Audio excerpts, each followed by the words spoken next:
Hello, this is YQ from Tarot Singapore Online, and today we are reviewing the Golden Botticelli Tarot.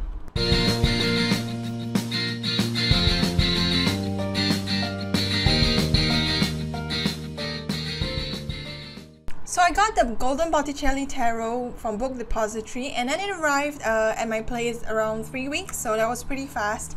And I was mesmerized by it because it is like artwork of Botticelli put into tarot cards. And the funniest thing was, after I bought the cards, I realized the opening credits and the end credits, which I was using a stock video, actually uses the Golden Botticelli Tarot. I was like, oh my gosh, this is meant to be. And I also bought them because when I was looking at videos on the internet, I realized that the cards actually are like gold. They're gold inlays, and it's brilliantly shiny. So when it came in a box, a very flimsy box, and of course with the cards themselves, which were so this is the back of the cards.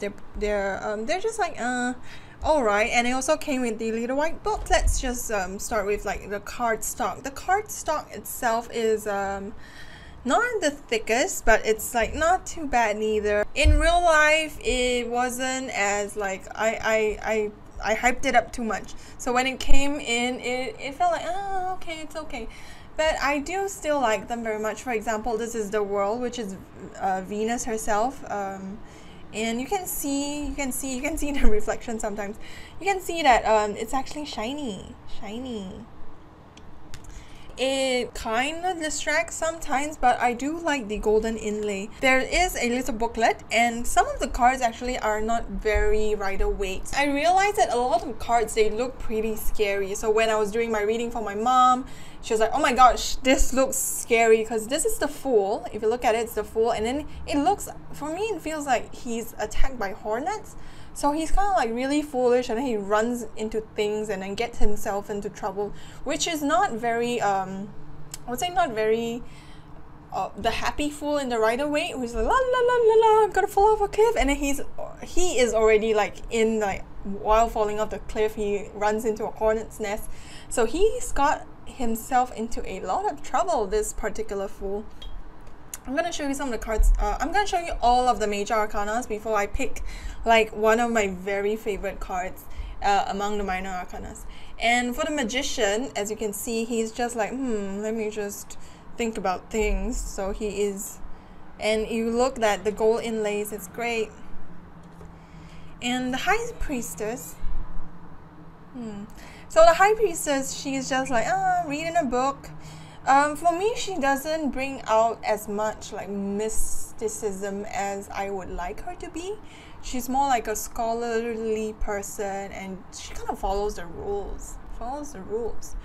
And this is the Empress. So regularly the Empress, I would feel that she's a feminine figure, and then she's a motherly figure. But this girl, she is badass. I mean, she has a baton. And when I first saw this Empress, I thought that, okay, this woman knows what she wants, and she's gonna get it, whether using her willpower or feminine charms, you wouldn't know, because she is just like, if she wants it, she's gonna get it. So for me, it feels like the Chariot, but as a person. And the Emperor doesn't really have as much weight as a regular emperor. Let's focus. So the Emperor doesn't have as much weight as a regular Emperor, because his robe is kind of like flowy. I would say that he is, he might even be a puppet Emperor. Like, actually the Empress rules him. Yeah. And the Pope is very popey. He's like very like, he's, look at the background. He's like, just like, the whole thing is just gold. So boom, boom, boom. I've never really connected with the Emperor before, and then even for this, it's kind of like but I have picked the Emperor for important people in my life. So for me, it's like the Pope.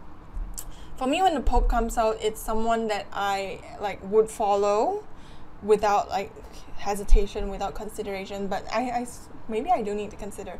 So for me, this Pope, I've not have him in readings yet, so I can't really tell what I think about him. But so the lovers are part of the Botticelli's Venus, like Venus from the sea, or what's the name anyway? So they're the winds, and then they're like, oh, they're entangled with each other. True lovers card versus like the other, the Marseille, where it's like there's a choice between two women. This is more like, oh, we are together forever. And the Chariot is just like, I'm gonna rule over these horses without like reins, and he's just like pretty badass. I would kind of see him as Christopher Columbus, who was sent by Queen Isabella to conquer the Americas, but he obviously doesn't have a ship. But this is the Chariot. I have a thing for like Renaissance feminine figures, just like, oh, it's very flowy, very lovely. And I do love this. This is Justice, and she is wearing a robe of gold, and she's like very fair, and she has a knife that she's gonna chop your head off if you go astray. So she is pretty badass as well. I like her. And the Hermit. Okay, I don't like the Hermit because I get him a lot as well. This Hermit in particular feels like he is really down on the dumps, and he really is like, he really needs help more than the regular Hermit who's like, he's searching for knowledge. This particular Hermit, I really feel that he needs help. He doesn't know it, but he needs help. And the Wheel of Fortune is just a bunch of people with a gold background, like turn, wheels are turning. And so there's sorrow, and then there's like nonchalant, and then there's this person who's like, I'm gonna go and get it. And we have Strength, which is a lovely lady as well, and she's taming a lion. I don't feel anything for her for now. And the Hangman is pretty chill, and he's so skinny, so he's been hanging here for a while out of his own violation, maybe. Like, I see him as a heretic, and he's just being strong, but he's like, I don't care, I still believe in whatever I believe in. 12, 13, Death, which is so this particular Death card is because I think this is Mother Mary and this is Jesus, so there is a lot of sense of renewal, because he's gonna come back to life in 3 days anyway. So compared to the other like Rider-Waite's Death card, where there's like the skull and his white horse, this for me really gives me a feel that, you know, things die and then they're gonna come back again. They're gonna come back. It's okay. Don't cry. And we have Temperance, who is pouring water into a plate. Temperance is also one of those cards where I'm like, when I get her, it's just like, you gotta have more balance, gotta have more patience, and it's kind of a meh card for me. Yeah, it doesn't really speak much, but I just keep getting her. It's like, stop it, Temperance, stop. Oh yes, the Devil. Sorry, when I first saw the Devil in one of the videos, one of the review videos, I thought, oh, it's so cute. So he's very mischievous. He's like Pan, Mimi Pan, and instead of the devil that like hooks up in chains, he's like, ha, ha, ha, I'm gonna play some tricks on you. So he's a very jestery card as well, and Pan. And the Tower, is this a Tower of Babylon? I'm sorry, I'm just like not very versed in art, but these guys are falling down, and the Tower, interestingly, the foundation is still there. It's just that you reached too high, and that's why you fell off. Maybe it's the Tower of Babylon, or not Babylon. And this is my favorite. This is the stars. When I first saw them, I was just like, oh gosh, I love this. It also really feels like the Three of Cups. They're probably like, what, the three lovely ladies. Anyway, I love this. I love this more than the Sun, which I'm gonna show, because usually I love the Sun, but this just like blew my mind, and it's gorgeous, and there's three ladies, and they're shiny. Yeah, I love her. And the Moon. The Moon is also one of those cards where I was like, I don't like getting it, but it keeps coming up. So the Moon is pondering, the Moon is really bright, and the Moon is shiny. And there's a crab, there's a lobster down there. And I usually like the Sun, as I was saying, and this Sun card does have Mother Mary and then baby Jesus being kissed. But what is that yellow reflection there anyway? So you can see that it's shiny. I think it's just too shiny for my taste. There is the Sun, I mean the Sun just like shiny, but maybe the detail is too much. There's too much gold, so I can't really tell that it's a sun, and then it just feels like a gold plate, and I don't care that much for the gold platiness. And Judgment feels like there's zombies coming out. Judgment Day. It does feel very Judgment Day because there are angels here, and there's like, oh my god, there's a zombie, and there's like brains, and there's like, oh F my life. And of course, the very last one is the world, and she's not very the worldly, but we all recognize her. She's Venus, she's gorgeous, she is just being birthed from seafoam, from semen, or seafoam. Depends on which myth you're listening to.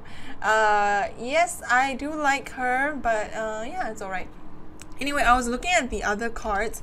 So the minor arcanas, there aren't exactly Rider-Waite, so perhaps you'll have to take some time to familiarize yourself with them. I'm not going to show all of them because that'll be a super long video, but there is one card.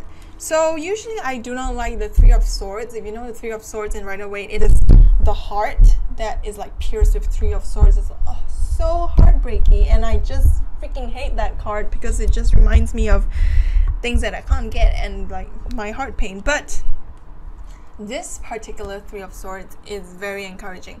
So I like to read. So when I saw this, I thought like, yeah, definitely yes. So when I saw this card, Three of Hearts, is heartbreak. So this dude, he's like, oh, I'm so heartbroken and I'm just gonna give up on life. But the angel's like, no freaking way, I'm gonna drag you by the hair and you are going to survive and you're gonna live on and kick ass in life.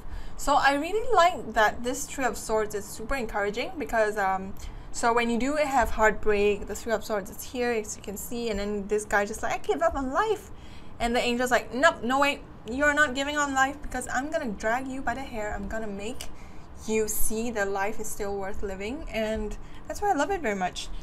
And so I haven't really gotten around like using them for real life tarot readings, real life meaning like for clients, because I'm just also slightly worried that if the clients see the cards, they do look spooky sometimes because the Renaissance art sense might not be as the modern art sense. So I'm looking forward to using it because it's just so shiny. And do I recommend getting it? If you like Renaissance art, I totally recommend it. I mean, like, I fell in love with it online.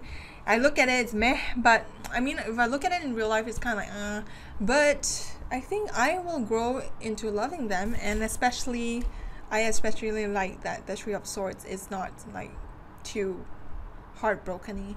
Yep.